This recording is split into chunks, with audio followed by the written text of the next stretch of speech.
I've been attached with the feeling of now waking up with you by my side.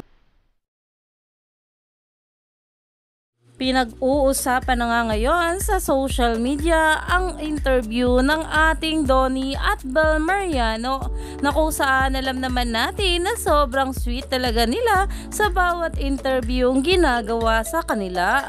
At ngayon nga guys, ito nga ang inamin ng ating Bel Mariano patungkol sa kanila ni Donnie Pangilinan. Do you want to say? Basta, huwag na. Damit, ano ba yun? No. Bagay. I can say. You want me to say? Yeah. Oh, bawal eh, no? Ang dami-dami nun sa mundo. Sabihin mo, gusto mo. No. He gave me Barney. A Barney stuffed toy. It's small. Hindi, kasi sobrang fan siya ng Barney. And in our location, there was this small area that had a Barney. Sabi niya, can you please get it for me? Eh, nagsushoot kami. Tapos nagulat na lang siya sa dulo, binigay. Because in order for you to get it, you have to play something.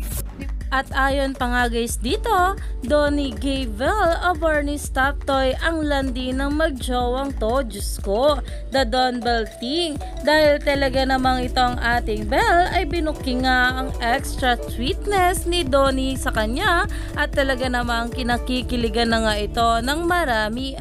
Alam naman natin na kilig overload talaga sa ating Donnie at Bel, kaya naman ang mga Bablis ay patuloy nga ang pagsuporta sa kanila kahit ano pa ang mangyari, lalong-lalo pa nga kagabi sa Christmas special na talagang napahimlay malala sila.